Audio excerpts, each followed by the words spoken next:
So, why would God tell somebody to marry a prostitute? You're referring to Hosea, and he was a prophet of God, and his story is recorded in the Old Testament in the book of Hosea.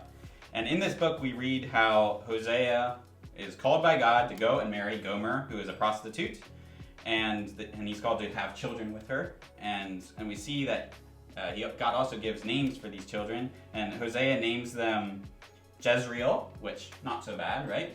And then we see the second one is named No Mercy, which I wouldn't want to be named that. And then we see Not My People is the third one's name.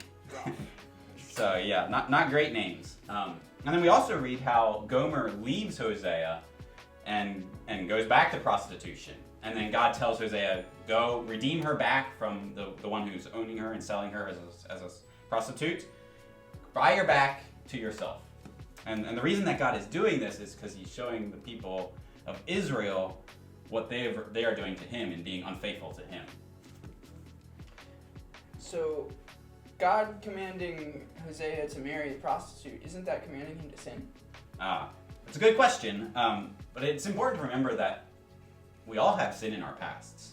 And so just because she was a prostitute, and that obviously is a very visible and ugly sin we would consider, doesn't make it any less forgivable and savable by God. God can still redeem her and save her. And so, and Hosea isn't unfaithful at all. He goes and he marries her. He's not unfaithful to her at all. Even when he goes and redeems her back, it's not like Hosea has been unfaithful to her.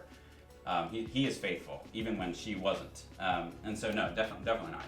Hosea is faithful in this whole process. Yeah, God certainly didn't give Hosea an easy life. No. I think, yeah, that's another really cool thing we can learn from the story of Hosea. Just because God calls Hosea to this hard life doesn't mean that he doesn't love Hosea and he doesn't care about Hosea. But God is using Hosea to speak to his people. And in our lives, when we have hardship and struggles, just like we see in Hosea's life, God can give the strength, the endurance, the love, whatever we need. God can provide that to us as long as we are submitting and following him. And so, yes, Hosea's life was hard, difficult, but he was used by God in a great way, and he was faithful to God. And he had, just as we do, he had eternity to look forward to, and he's now in heaven forever with God. And so that's a great promise that we can cling to, no matter what our circumstances.